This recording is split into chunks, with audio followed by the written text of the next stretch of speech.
Boa tarde. Boa tarde. Estão felizes de estar aqui? Para a gente poder estudar a palavra de Deus? Graças a Deus, olha que bonito ouvir isso, né? E então, nós estamos na série Princípio do Fim. Quem não acompanhou, não viu ainda, vai no YouTube, nossorefugio.be.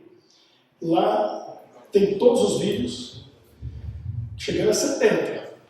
A gente começou em janeiro do ano passado, e aí, geralmente cada mês é uma série, mas esse ano, como a gente acredita que está chegando no fim, nós fizemos 4 meses de princípio do fim, só estudando aquilo que Jesus falou que iria acontecer antes da volta dele, quais são os sinais da vinda dele, no capítulo 24 de Mateus e no capítulo 21 de Lucas, que está falando no mesmo momento, quando Jesus saiu do templo com os discípulos, e aí ele disse o quê? Ele falou, não vai ficar pedra sobre pedra. Aí os discípulos ficaram muito curiosos com aquilo e perguntaram para ele, quando que vai acontecer essas coisas? Que não vai ficar pedra sobre pedra no templo, e quais são os sinais da tua vida? E aí, o que aconteceu? Jesus começou a dar uma lista de sinais que aconteceriam antes da vinda dele. E ele vai falando sobre a volta dele. E ele entra no capítulo 25, ele entra no capítulo todinho ali falando sobre sinais da vinda dele. Então, hoje a gente vai ver um pedacinho daquilo que Jesus falou, depois que ele deu todos os sinais, ele falou tudo aí, ele foi entrando em outros detalhes e dizendo outras coisas. Se você tem a Bíblia na mão, ou tem um telefone que tem a Bíblia, vai no Mr. Google, procura lá que a gente vai dar uma olhada em alguns textos. Esse texto é muito especial. E como eu disse para vocês antes, quem está acompanhando no vídeo, lá em casa, não viu o que eu falei na introdução. O assunto de hoje, princípio do fim, é arrebatamento. Aí eu falei o quê? Eu Não quero. estou fora. Não, claro que eu quero ser arrebatado. E acho que todo mundo quer, segundo o que a Bíblia diz, mas não do jeito que estão dizendo. Não do jeito que foi ensinado, porque não é o que a Bíblia diz. Primeira coisa, toda doutrina bíblica, todo princípio bíblico, tudo que a gente aprende da Bíblia, não pode ser baseado em um único verso. Porque com um único verso da Bíblia, eu posso criar qualquer coisa. Eu posso inventar qualquer coisa. E tem coisa ali que é complicada. Se a gente combinar 2, 3 versos, então você cria. Por isso que tem tanta denominação cristã diferente. Milhares, literalmente milhares. As principais e as maiores são 3.000. As grandes são 3.000. Mas qualquer um hoje abre uma igreja, isso antes falar no Brasil. Eu lembro que um dia eu tinha acabado de sair de uma igreja em Porto Alegre, cidade da minha esposa, né, no Rio Grande do Sul.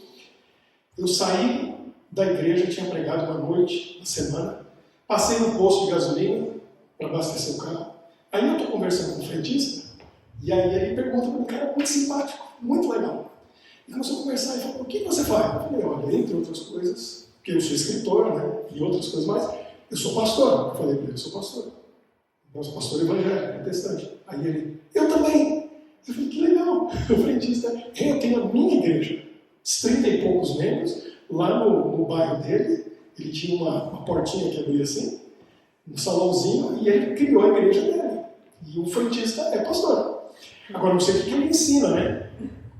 Qual é o conhecimento que ele tem, porque na nossa igreja é muito sério. E a gente tem uma faculdade reconhecida. Eu estou terminando meu mestrado na nossa organização. A gente tem doutores, tem PhDs, pessoal que estuda e conhece muito a Bíblia.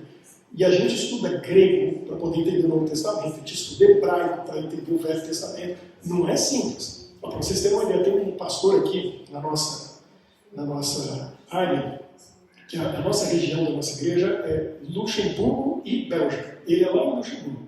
Ele é um pastor português, na realidade angolano, mas ele veio de Portugal.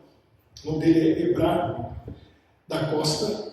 O Ebrar é um dos homens que eu mais admiro. Vocês têm uma ideia, ele é mais velho que eu, tem 6 filhos, o homem é um gênio. E acho que genialidade é genética, que eu acho que eu já falei aqui. A filha dele, mais nova, dos 6, a número 6, tem 14 anos de idade. Está fazendo faculdade, em Estrasburgo, na França. 14 anos. Eu fico orgulhoso das línguas que eu falo, e não falo muito bem algumas delas, mas eu já fico orgulhoso de que eu consegui aprender pelo menos o suficiente para pregar em 4 línguas. E tem umas outras que eu não passo fome. E estou lutando para aprender o holandês, né? O holandês aqui não é fácil não. Mas o hebraico fala 11 mesmo. As que eu falo, mais um monte de outras, mais as línguas bíblicas, grego, hebraico, aramaico, e o homem é especialista em árabe, em português. Ele vai falar de português. Não vai dizer as piadas que ele come no Brasil em português. Né? Muito inteligente. Esse que a nossa igreja oferece. Por quê? Porque a Bíblia não é um livro fácil. E a gente tem que estudar, tem que pesquisar e tem conhecimento, porque o que está em jogo quando a gente estuda a Bíblia? Quem está estudando a Bíblia está interessado em quê? Claro que a gente precisa encontrar Jesus e a salvação, isso qualquer um pode oferecer. Você pode oferecer isso para outra pessoa. Mas quando a gente chega nas doutrinas e a gente vai estabelecer uma doutrina, não pode ser uma coisa levada assim de qualquer maneira. E eu não posso vir a um verso, achar que eu entendi uma certa coisa, chegar à conclusão que aquilo está ensinando, porque está em jogo, e a gente vai entender isso hoje, a vida eterna, a morte eterna das pessoas. Segundo o que elas creem e descobrem na Bíblia. É muito sério. É muito sério.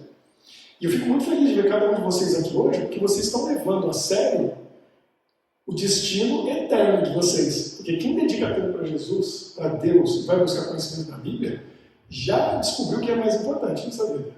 Que não é essa vida, o que vem depois. E a gente olha tanta gente nesse país, nesse mundo por aí, vivendo assim, como se não houvesse amanhã. Porque se não tem amanhã, o que importa? Né? Vai fazer o que gosta, o que quer, vai curtir. Não, tem uma relação aí nessa existência de hoje, nossa, de vida eterna e morte eterna. E o que eu aprendo na Bíblia é muito sério. Então vocês vão ver, como eu vou mostrar para vocês que essa questão do arrebatamento secreto é muito perigoso. É muito perigoso. Só perguntar ali, o João Marcelo conseguiu achar a imagem lá? Isso, são 2 fotos. Beleza. Tem uma que aparece uma roupa e tem uma que aparece um homem sentado. Daqui a pouco a gente vai chegar lá. Vamos ver o texto. O que Jesus falou? A gente está lá em Mateus 24. E aí, vamos ver se a gente consegue chegar às mesmas conclusões.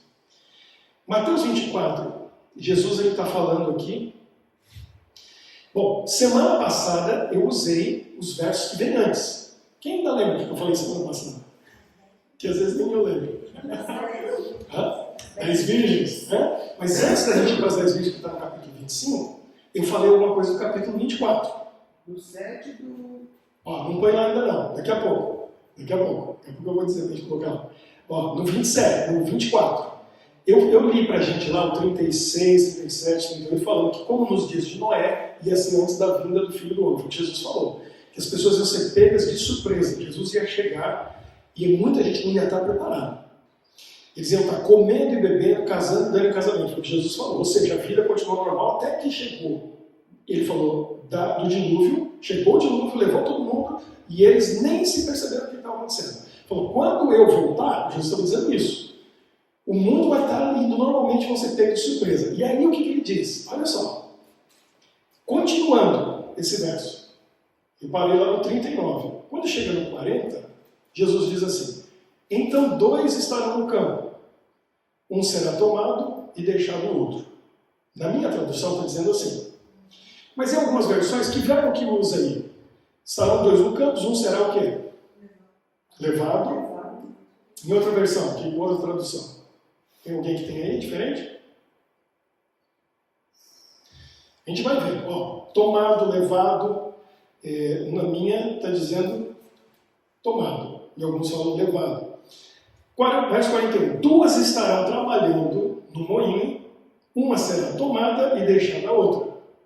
E aí Jesus diz, portanto, vigiai, porque não sabeis em que dia vem o vosso Senhor. Lucas não ouviu essas palavras de Jesus, Mateus ouviu.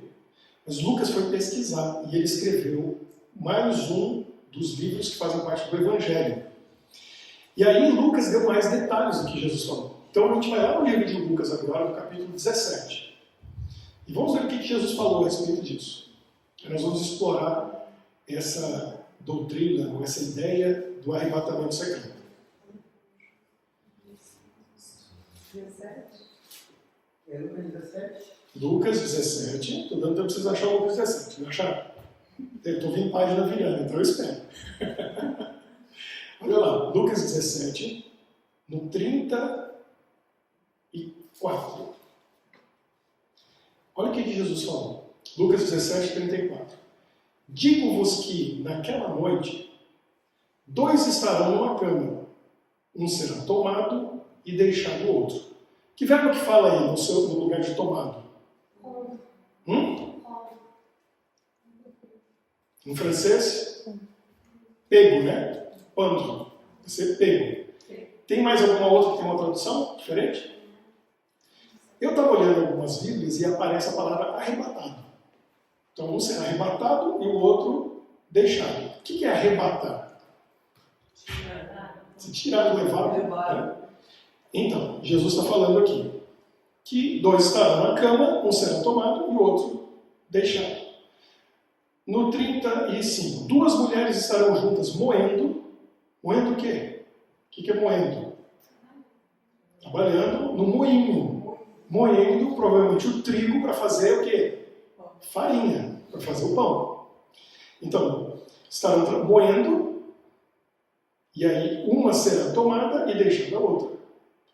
2 estarão no campo, um será tomado e o outro deixado. Tomado, levado, pego ou arrebatado, tem vários versos. Agora vem uma coisa, esse próximo verso, daqui, mas não está lá no livro de Mateus, mas Lucas colocou aqui. Então lhe perguntaram, aí eu já vou dizer para vocês, quem criou essa teoria, essa doutrina, essa ideia do arrebatamento secreto, parou aí e não leu o próximo verso. Veja só, tudo que a gente lê na Bíblia tem um contexto. E o contexto, o texto está dentro do contexto. O contexto é o que vem antes e vem depois. Eu não posso pegar um verso ou um grupo de versos e tirar do contexto. Tem uma frase que a gente que estuda a Bíblia, os teólogos, hein, a gente sempre ouve isso. Olha só que interessante, você nunca vai esquecer. Um texto fora do contexto é um pretexto. Porque você não pode tirar o texto do contexto. Tem que saber o contexto que está ali. Se eu pego aquele verso fora do contexto, eu posso ver de uma maneira negativa quando ele é na realidade positivo, ou o contrário. Eu tenho que saber qual é o contexto, o que vem antes e o que vem depois. E aqui, quando Jesus terminou de ensinar isso, os discípulos perguntaram. Você acha que essa pergunta é importante ou não é? Porque eles também, com você e eu, ficaram em dúvida. Do que você está falando, Jesus? Que história é essa que vai ser tirada? 2 estão dormindo na mesma cama, um é tirado, o outro fica. 2 estão trabalhando junto, moendo, um é tirado, o outro fica. 2 estão no campo, um é tirado, o outro fica. E aí eles perguntaram, onde será isso, Senhor? O que eles estavam perguntando? Vai ser tirado para onde? É isso que eles estão perguntando. Vamos parar aqui. E vamos entender, porque depois a gente volta nesse texto aí. Olha só. Alguém leu isso e entendeu. Isso é a volta de Jesus. Porque lá no contexto de Mateus, ele está falando, assim será a vinda do Filho do Homem. Assim que vai ser, no tempo de Noé e tal e tal. E aí, então, eles entenderam, então, na vida de Jesus vai ser assim. Uns vão ser arrebatados e outros vão ficar. E criou essa teoria. Eu não posso tirar toda uma doutrina bíblica de um verso. Por quê? Porque quem já estudou a Bíblia, e a gente tem um grupo de pessoas aqui que está estudando, toda semana. Convidada. Segunda-feira. Quem pode, segunda-feira, 20 horas, a gente tem um grupo de estudo e essa semana vai ser Daniel 9. Uma profecia, vai ser fantástico. Eu aconselho todo mundo. A Marineide aconselha a participar, porque ela já está estudando, tem tempão, né, Marineide? Você já fez a fase 1, 2, 3 agora? A gente está aprendendo muita coisa. Ali é onde você faz perguntas, tira as dúvidas, a gente explora na Bíblia. E a gente realmente estuda profundamente aquilo ali. Então, quando a gente estuda a Bíblia, a gente descobre uma coisa. Marineide, você, que está com todo esse conhecimento. Ana Luísa, a Bíblia entra em contradição? Não. A gente não encontra contradição lá. Eu estava vendo um homem que eu admiro muito, só que ele está de um lado da moeda, eu estou do outro, que é um escritor, porque eu também sou escritor, e ele escreve para destruir a Bíblia. E ele é um dos mais famosos do mundo, um dos que mais vendem livros do mundo. E o nome dele é Dan Brown, que escreveu o Código da Vinci. O Código da Vinci foi para destruir a Bíblia, para dizer que Jesus não é Deus, que ele teve filhos com Maria Madalena, que era a mulher dele e tal. Uma história, porque a Bíblia não diz nada disso. E eu não creio nisso, e mais de 2 bilhões de cristãos nesse mundo não creem nisso. Mas ele vendeu mais de 80 milhões de cópias desse livro, que destrói a Bíblia. Então eu gosto muito dele, porque realmente é muito boas as histórias dele. Mas eu leio a história dele, que ele faz para desfazer a Bíblia, aí eu escrevo meus livros para desfazer as mentiras que eu acredito que ele está contando. Então ele torce para lá e eu escrevo para distorcer. Então, eu gosto muito, mas eu estava assistindo um seriado que foi baseado num dos livros dele, que eu gostei muito de ler. E no final da história toda, que eles têm um mistério, e eles vão procurando solucionar o mistério, e no final, o que eles tinham que descobrir, o tesouro que eles estavam procurando, com dicas e sinais e pistas, e eles vão na capital dos Estados Unidos, em Washington, era a Bíblia. E a hora que eles descobrem a Bíblia, um maçom, grau 33, que estava junto com o Robert Langdon, que é um professor de Harvard, que é especialista em sinais. Quem já viu os filmes dessa série do Dan Brown, que é o Tom Hanks que faz, né? Que tem o Código da Vinci, tem um que chama Inferno, tem um outro que chama Anjos e Demônios, todos assuntos religiosos, né? E bíblico, né? E cristão. Esse se chama O Símbolo Perdido.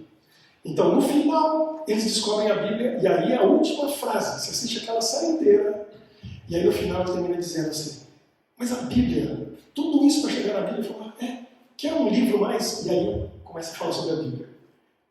Um livro tão incoerente, tão confuso, e ele começa a descrever a Bíblia falando dessa maneira, incoerente, confuso, cheio de contradições. Quando ele falou isso, eu lembrei da nossa classe, do nosso estudo. Eu falei, a Bíblia é cheia de contradições.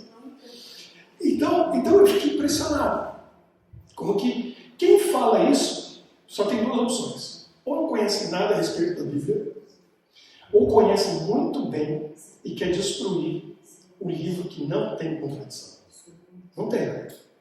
Então, se eu vou estudar algum assunto da Bíblia, eu preciso pesquisar ela toda. Porque se tiver contradição, a minha teoria está errada. Porque a Bíblia não entra em contradição. E por isso que é um livro fantástico. Ainda lembra? Cadê o Emerson para lá? Ainda lembra?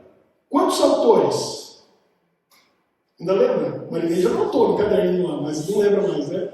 Quantos autores? 66 livros. Não, 66 livros. 66 livros.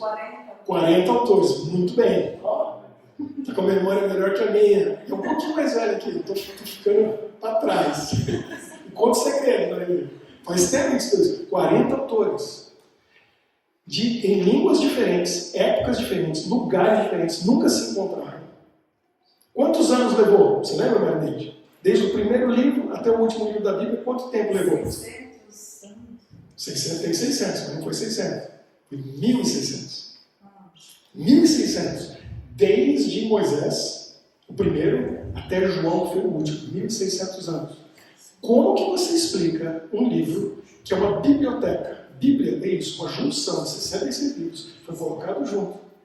40 homens diferentes, em épocas diferentes, língua diferente, cultura diferente, nunca se viram, nunca se encontraram, não conversaram, não combinaram o que iam escrever, não tem contradição. Tem concordância. Concorda. Do Gênesis ao Apocalipse, concorda. É um milagre. Esse é um dos motivos que eu confio nesse livro, e eu sei que é a palavra de Deus. Porque, humanamente falando, isso é impossível. Então, o Dan Brown está errado. E aquela série está errada. Dizer que é um livro de contradições. Não tem contradição. Agora, essa teoria do arrebatamento secreto entra em contradição com muitos textos na Bíblia. Muitos. Que não apoiam isso. Então, como que eu vou apoiar uma ideia que a Bíblia está cheia de evidências de que isso não é verdade? Eu não posso acreditar em uma coisa assim. Então, por isso que eu disse arrebatamento, eu estou fora. Eu estou fora. Desse jeito, não. Eu vou ser arrebatado. No dia certo, na hora certa, do jeito certo. Mas não assim. Então, alguém viu isso e falou, vai ser isso. Não, mas a Bíblia tem uma linguagem própria, tem uma época, tem um contexto, tem uma cultura, tem muitos símbolos. Jesus falava em parábolas, a gente tem que levar muita coisa em consideração antes de afirmar que é isso que vai acontecer, que uns vão desaparecer e outros vão ficar. Primeiro, que não faz sentido, não tem lógica. Com o resto da Bíblia não tem lógica. Mas, vamos ver. Olha só, uma proposta para isso. Uma proposta. Jesus está falando aqui o seguinte: olha, dois estarão na mesma cama. Um será levado e o outro vai ficar. Uma possível interpretação para isso poderia ser o seguinte: Jesus não está falando de maneira literal.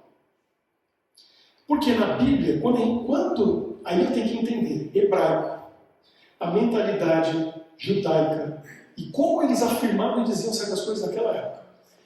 Eu não sei se alguém aqui vai conseguir lembrar disso, mas Marilene, a gente já estudou. Ana Luísa, a gente já estudou. Emerson estudou. Vocês fizeram a pergunta, foi o Emerson que fez a pergunta, então eu não sei se ele vai lembrar, foi ele que entrou nesse assunto. O que significa na Bíblia, vê se você vai lembrar, puxa lá nos arquivos dos nossos estudos. O que significa na Bíblia dormir? Porque dormir é dormir, mas tem um símbolo do dormir e tem um significado. E Jesus usou esse símbolo. Por isso que a gente tem que levar isso em consideração. Quando Jesus falou assim, olha, alguém está dormindo, Lázaro, nosso amigo, dorme.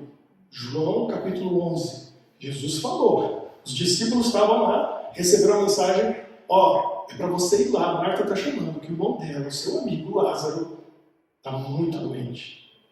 E aí, depois que eles foram embora, Jesus vira para os discípulos e fala assim, nosso amigo Lázaro dorme. O que ele estava dizendo? Que ele tinha morrido. Certo? Lembra disso, Emerson? O estudo? Corpo, alma e espírito. Isso, corpo, alma e espírito. Lembra quem estava estudando? E a gente foi nesse texto, João 11. Então, um sentido na Bíblia, isso não é só Jesus, aparece na Bíblia toda. A morte na Bíblia é um sumo. Por quê? Porque no momento que Deus quiser, ele acorda. Esse acordar desse sono chama o quê? Quando alguém está morto, ressuscitar. Então Jesus ressuscita. Por isso que Jesus falou naquele momento, João 11, ele falou aos discípulos, nosso amigo Lázaro dorme. Por quê? Para a gente, morte, a gente não gosta nem da palavra. Fala sério. A gente não gosta nem da palavra. Morte é ruim. Para Deus não existe morte. Por isso que ele nem usa essa palavra. Porque morte é morte eterna. E essa vai acontecer um dia, no julgamento. Mas antes disso, morte é um sono. Por quê? Porque vai acordar. Vai acordar, ó. Vai ressuscitar. Então, não é morte mesmo. É só um sono. Por isso ele falou, nosso amigo Lázaro dorme. E aí ele foi lá e não despertou. 4 dias depois que ele tinha morrido, Jesus foi lá e falou, Lázaro, acorda. Levanta aí. E levantou. Acordou. Então, Jesus está dizendo aqui, 2 estão dormindo. Se ele não está sendo literal no que ele está dizendo, e ele está querendo ensinar uma lição, ele pode estar afirmando o seguinte, 2 estão o quê? Mortos. E do grupo de mortos, que essa é uma pergunta que muita gente faz, o que vai acontecer com todo mundo que já morreu? Jesus está dizendo, tem uns que vão ser arrebatados e tem uns que vão permanecer mortos. É isso que ele pode estar dizendo. Entendeu? Morte eterna. Morte eterna, e alguns vão ressuscitar para a vida, do grupo de mortos, dos que 2 dormem. Uns vão viver e outros não vão viver. Depois, ele fala o quê? Qual que é a próxima ilustração que ele diz? Ele diz assim, 2 mulheres estarão juntas, moendo. A Bíblia tem um significado para isso. Quem está moendo, fazendo farinha, está trabalhando com o quê? Você falou, Marinete, vai fazer o quê? Fazer a farinha e fazer o pão. Pão. O que é pão na Bíblia? É a vida, né? O que é pão? Alimento. Então, o que é o alimento? É a própria Bíblia, é a palavra de Deus. Então, Jesus pode estar dizendo, em forma de parábola, que daqueles que trabalham com a palavra de Deus, olha só, depois a gente não vem, o que vem em seguida disso? A parábola das 10 virgens. E eu falei semana passada. O que a parábola das 10 virgens ensina para a gente? Que daqueles que estão aguardando a volta de Jesus, tem os sábios e tem os tolos. Tem os que estão preparados e tem os que não estão. Jesus está dizendo o seguinte, Aqueles que têm a Bíblia e trabalham com a Bíblia, eu trabalho com a Bíblia? Sim. Desses, tem uns que vão ser salvos e tem uns que não vão. Jesus não falou? Quando vier o Filho do Homem, ele vai chegar e vão dizer: em teu nome a gente curou, expulsou demônios, a gente fez isso. Quanta gente faz isso em nome de Jesus? Já viu quanta igreja que usa o nome de Jesus o tempo todo, tudo fala em nome de Jesus, em nome de Jesus. E ele falou que vai chegar naquele dia e vai dizer o seguinte: não vos conheço. Jesus está dizendo que quem trabalha com o pão tem os que vão ser salvos e os que não vão ser salvos. Essa é uma maneira de pensar. A outra, olha só a outra frase: 2 estarão no campo, um será tomado e o outro deixado. O que é trabalhar no campo, segundo a Bíblia? Jesus falou várias vezes. Ele falou várias vezes. Ele tem a parábola da semente, a parábola do semeador, a parábola do campo e daqueles que trabalham no campo. Comer e plantar. O que é trabalhar no campo? O que é? Plantar e colher. Plantar e colher, mas isso. Mas o que é quem trabalha no campo? Quem está trabalhando no campo? Jesus considerava como quem está fazendo o quê? Quem está fazendo a obra. Quem está fazendo a obra de Deus. Exatamente, Rosana. Você... Quer ver? Tem uma parábola, tem um momento que Jesus diz assim: a seara é grande, mas poucos os ceifeiros. E ele falou: então vamos orar para Deus mandar mais ceifeiros. Do que ele está falando? Quando ele fala o joio e o trigo, do que ele está falando? O povo dele. E no meio do povo dele tem os verdadeiros, que é o trigo, e o joio o inimigo semeou e colocou no meio. Está percebendo? Toda vez no Novo Testamento que Jesus vai se referir a campo, a seara, ao trigo, ao joio, aos ceifeiros, ele está falando da obra dele, de salvação. Então ele está falando: 2 estarão trabalhando no campo. São obreiros meus, estão fazendo minha obra, são missionários. É gente que está trabalhando pela salvação de outros. E desses, vai ter uns que vão ser salvos e vão ter uns que vão se perder. Você está percebendo? Que é muito mais profundo, Jesus é muito mais profundo do que simplesmente dizer assim: ó, uns vão desaparecer e outros vão ficar. Aí vem um problema. E a gente vai voltar naquele texto daqui a pouco. Mas eu quero mostrar para vocês. Alguns conhecem, mas talvez outros não conheçam bem. A maioria deve conhecer muito bem, que já viu os filmes, né, conhece a história. Tim LaHaye é o autor dos livros, uma série de livros foi transformados em filmes. E eu estava até olhando ontem à noite, foi onde eu peguei as imagens. Você pode ir no YouTube, tem alguns que estão disponíveis lá, que é uma série muito grande. Quantos são? Você lembra? Quantos são os livros e os filmes? É uma série. Mas é muito interessante. E eu lembro que eu assisti quando saiu, faz muito tempo. Acho que foi em 2000 que saiu o primeiro. Então eu já tenho 24 anos. Mas esse conhecimento, essa ideia do arrebatamento secreto já existe há mais de 100 anos. E se tornou muito popular.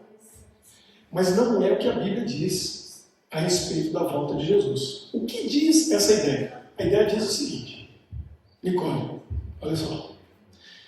E Ana Luísa, que quer saber. Ela falou: quero saber. Não sei, quero saber. Eu não tenho conhecimento do arrebatamento secreto. Vanilja, o que acontece? Segundo essa ideia, e aí, por isso que segunda-feira vai ser muito interessante estudar Daniel 9, que tem a ver com isso. Tem a ver com isso. Viu, Emerson? Não pode perder. Essa segunda você vai dar, né? A gente já preparou um resuminho para você da que você perdeu. Fica tranquilo, a gente vai resumir para você e vamos em frente. Olha só, a ideia é o seguinte: que vai chegar um momento, está chegando, que a volta de Jesus vai acontecer. Mas ela vai acontecer de uma forma, não é como vários textos da Bíblia estão dizendo. Depois a gente vai ver esses textos e eu vou ter que trazer semana que vem, na nossa conclusão. Como que realmente vai acontecer a volta de Jesus. Então hoje eu vou falar da que eu chamo de contrafação. E aí semana que vem a gente vai ver a verdade. As pessoas simplesmente vão desaparecer. Porque vão ser arrebatados. Do nada. Você está andando na rua e de repente Deus falou: chegou a tua hora. Chegou a hora e ó, se foi. A roupa sai no chão.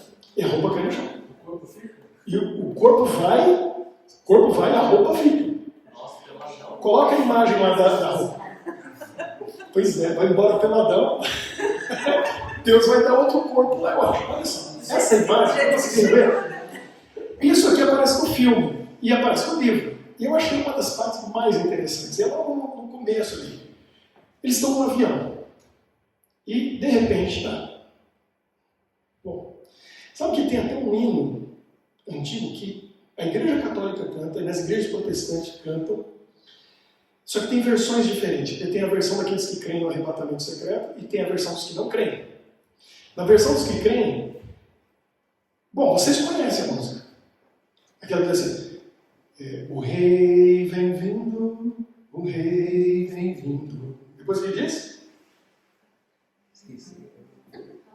Tem muitas letras diferentes, mas conhecem a música. Tem uma frase nesse hino, tá, que as igrejas cantam, muito antigo, muito popular, muito tradicional, que diz assim, aviões sem seus pilotos voam para a destruição. Então você vai no Google, procura essa música, o Rei Vem Vindo, e dá uma olhadinha na letra. E se for a versão do arrebatamento, tem essa frase no hino. Aviões sem seus pilotos vão para a destruição. Por que um avião sem piloto vai para a destruição? O que aconteceu com o piloto? Foi arrebatado. O mercado está vazio. Por que o mercado está vazio? Porque as pessoas foram arrebatadas.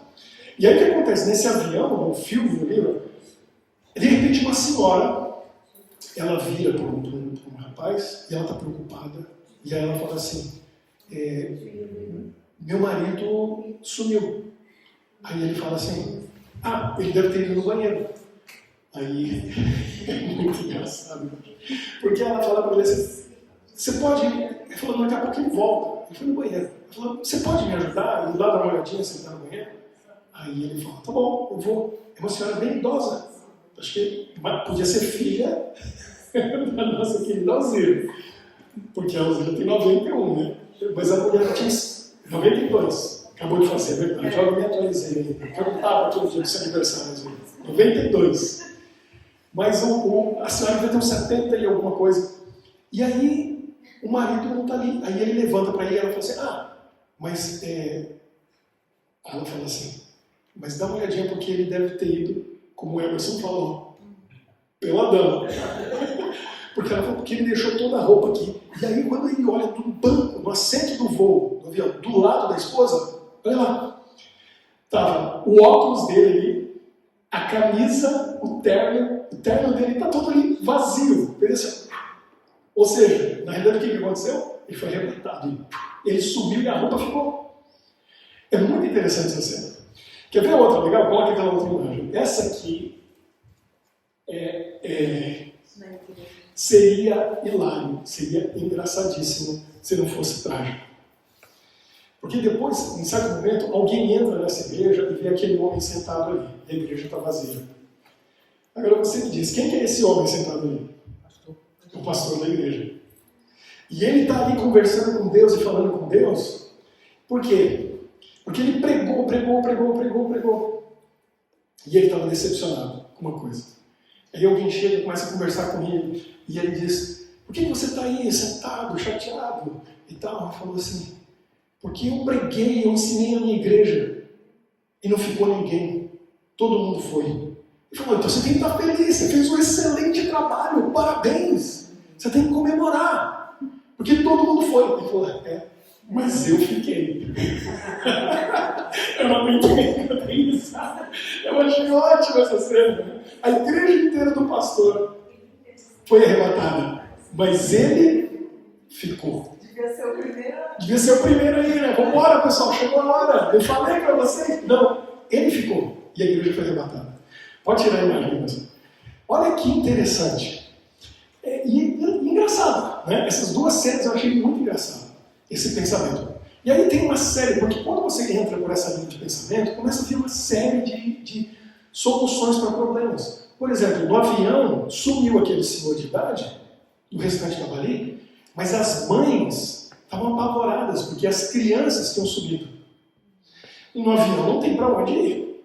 Você procura o avião inteiro, se não está ali, foi para onde? As crianças tinham subido. Depois começa a aparecer noticiário na TV que milhões de pessoas no mundo desapareceram, mas só ficou de adolescente para cima, porque as crianças no mundo inteiro, todas elas, desapareceram, porque foram arrebatadas.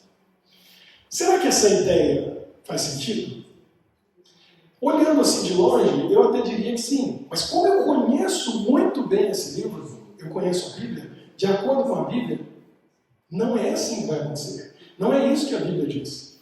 Vamos voltar lá naquele texto. Porque os discípulos perguntaram. E quem inventou tudo isso não leu o verso seguinte. Não leu. Porque lá eles perguntaram. Então lhe perguntaram. Estou lá em Lucas 17, 37.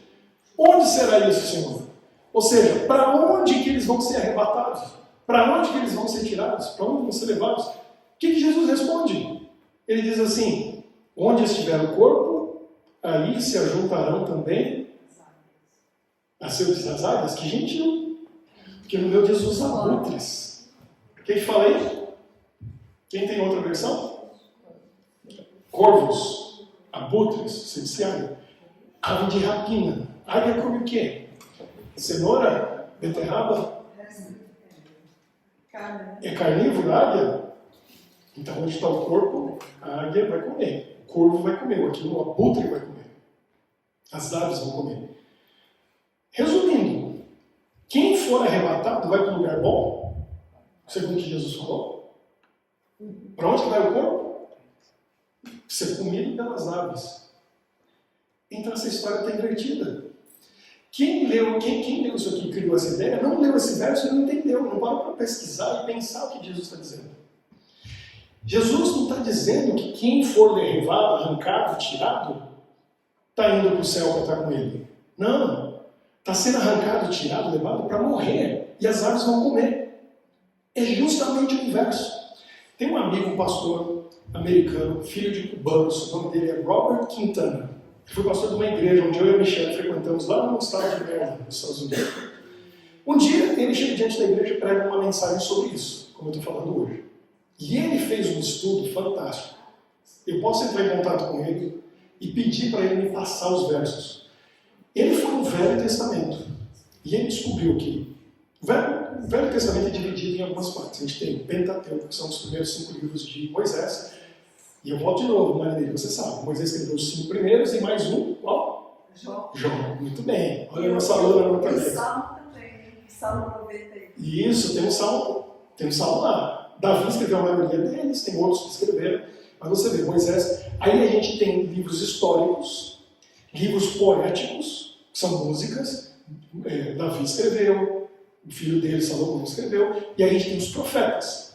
Aí a gente tem uma parte que chama profetas maiores, são os livros grandes, Isaías, Ezequiel, Jeremias. E tem os profetas menores, são livrinhos pequenos do Velho Testamento. A gente tem Sofonias, Daniel mesmo, é pequeno comparado com os outros, Sofonias, Miqueias, Malaquias, Naum, Joel, tem vários. Nesses profetas menores, esses livrinhos pequenos, esse pastor, amigo meu, fez essa pesquisa e ele descobriu 18 vezes onde aparece na Bíblia, nesses livros, dizendo tomado, levado, arrancado, tirado. Nunca é para um lugar bom. Nunca é para o céu da salvação. Quem é tirado, quem é arrancado, quem é levado, quem é tomado, é para a destruição. Então, por isso que eu falei, arrebatado, de jeito nenhum. Porque desse jeito eu não quero ser arrebatado. O fim de quem for arrebatado, arrancado, tirado, é para a destruição. E aí se você vai, principalmente no Novo Testamento, e começa a olhar quem é o salvo, é quem permanece, é quem fica. O salvo é quem fica. Porque quando Jesus vier, segundo a Bíblia, aí nós vamos ver semana que vem, vários textos falando como vai ser a volta de Jesus. Quem estiver em pé e permanecer em pé na volta de Jesus, é dele.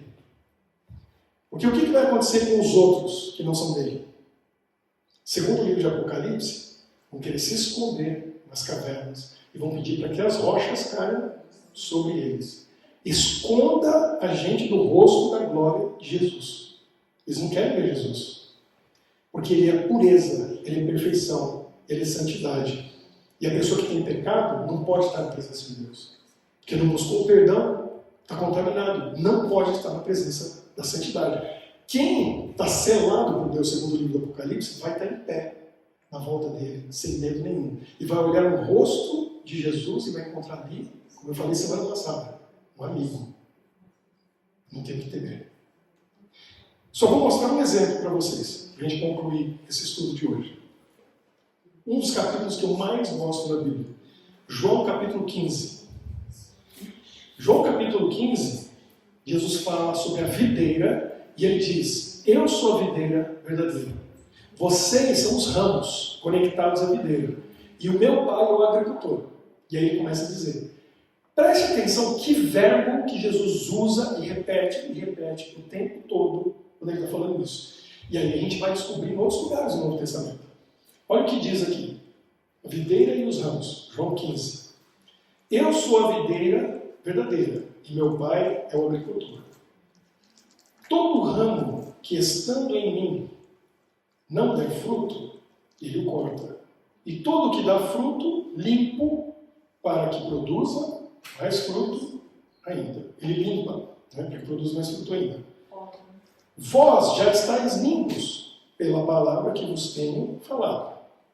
Aí ele diz: permanecei em mim, e eu permanecerei em vós. Como não pode o ramo produzir fruto de si mesmo, se não permanecer na videira, assim nem vós o podeis dar, se não permanecerdes em mim. Eu sou a videira, vós os ramos. Quem permanecer em mim e eu nele, esse dá muito fruto, porque sem mim nada podeis fazer. Se alguém não permanecer em mim, será lançado fora, à semelhança do ramo, e secará, e o apanham, lançam no fogo e o queimam. Se permanecerdes em mim e as minhas palavras permanecerem em vós, pedireis o que quiserdes e vos será feito. E aí ele continua. Que verbo que é repetido o tempo todo? O que Jesus fala o tempo todo? Permanecer. Ele fala: permaneça em mim, eu vou permanecer em vocês. Aquele que permanece em mim e eu permaneço nele, porque sem mim vocês não conseguem fazer nada. Então, se vocês permanecerem em mim, a minha palavra permanecer em vocês, vocês vão pedir o que vocês quiserem, o Pai vai dar para vocês. Então permaneça. Quem não vai permanecer é o quê? É o ramo que é o quê? Tirado, tomado, arrancado, levado, arrebatado. E vai para onde? Jesus falou lá, e agora ele fala aqui em João 15, lançado na fogueira, porque não produz fruto, não serve para nada. Entendeu? Esse é o falso arrebatamento. Primeiro, a palavra arrebatamento já está confusa. E a palavra secreto, mais ainda. Porque segundo a Bíblia, quando Jesus vier, todo olho verá. Então não é secreto. Isso a gente vai ver semana que vem. A volta de Jesus é o evento, talvez pela primeira vez na história, que o mundo inteiro vai ver. Não vai ser escondido. Todo mundo vai saber.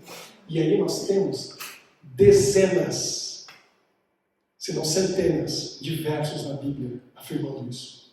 Não é baseado em 1, 2, 3 versos como isso. Mas tem dezenas de versos na Bíblia afirmando como vai acontecer a volta de Jesus. E todo olho verá nas nuvens do céu, com todos os seus anjos, em glória. E aí vai acontecer o arrebatamento. Nesse momento, o joio foi arrancado, tomado, tirado, arrebatado e jogado no fogo. E aqueles que permanecerem, que ficarem, esses vão ser arrebatados no final, nas nuvens, para encontrarem com Jesus e viver eternamente. Eu quero fazer parte desse grupo, desse arrebatamento, lá no final. Porque esse falso arrebatamento, e aí eu só quero concluir explicando para vocês por que isso é uma doutrina do mal. Do mal. E tem a ver com o estudo da semana que vem. Porque o estudo da semana que vem, que é o último dessa série, do princípio do fim, tem a ver com o nosso preparo. Ele não pode ser deixado para a última hora.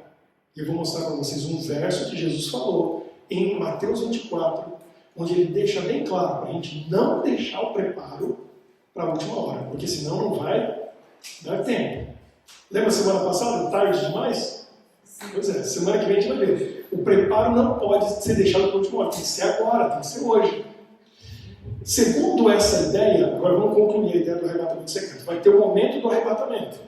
E aí vem Daniel 9, que nós vamos para segunda-feira. Vem 7 anos de tribulação. Daniel fala sobre isso. Só que a gente vai entender a profecia em Daniel 9, 10, é tudo ali que nós vamos estudar, para entender o que é essa uma semana de tribulação. Segundo Daniel, essa semana já aconteceu. Mas nessa teoria, nessa ideia, nessa doutrina do arrebatamento secreto, ela vai acontecer e o começo dessa semana de tribulação, sendo 7 anos de tribulação, vai começar com o arrebatamento. Então as pessoas são arrebatadas e aí tem 7 anos de tribulação e no final desses 7 anos, aí Jesus vem para reinar por 1000 anos aqui na Terra. A gente já estudou algumas coisas assim, mas não é bem assim que a Bíblia diz que vai acontecer os 1000 anos. Não é aqui na Terra. Isso é um estudo para a gente fazer. Então, o que acontece? É aí que vem o problema. Porque no filme, eu estava vendo ontem à noite, nos livros e no filme, e o que o pessoal acredita é o seguinte: Jesus arrebata as pessoas, elas vão, e aí isso dá um choque no mundo. Todo mundo percebe, o que aconteceu? As pessoas subiram. E aí existe uma segunda oportunidade, uma segunda chance. Tem uma cena no filme que eu vi ontem, só vi alguns pedaços, mas tem um momento que um rapaz entra na igreja e o pastor da igreja, muito gentil, deixou um vídeo preparado, que ele sabia que ia ser arrebatado e alguém ia poder ver aquele vídeo. E no vídeo o pastor fala, e essa pessoa está assistindo e fala assim: aproveite essa oportunidade que Deus está te dando.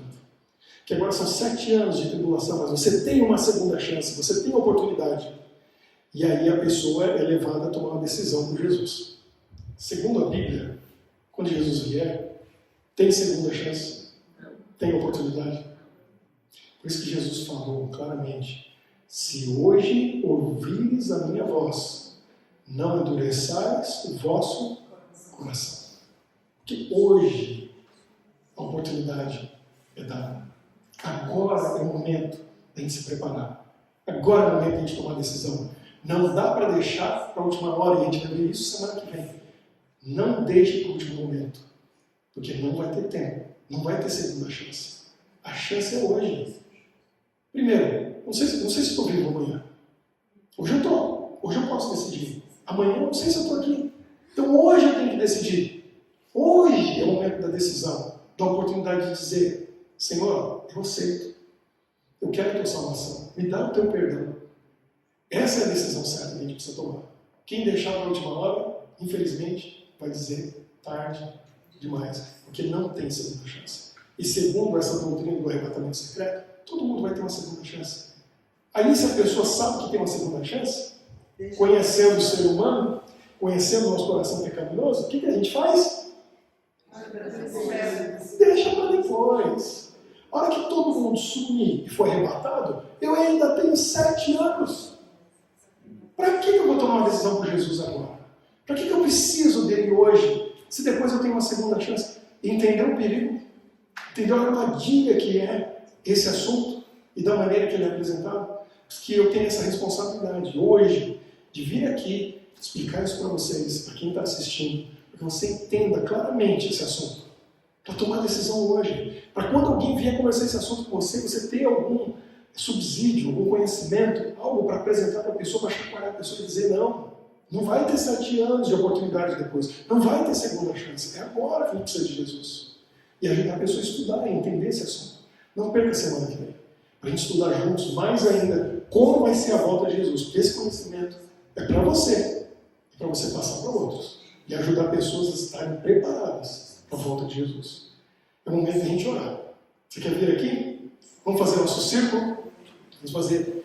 Não pode deixar, só vamos deixar um espacinho aqui na frente da câmera para poder pegar aqui direitinho a nossa oração. Vamos fazer o nosso círculo e pedir para Jesus: eu quero estar preparado, eu quero estar pronto hoje, eu quero estar pronto agora, porque eu não sei que dia que eu vou. Venho aqui aos pertinhos.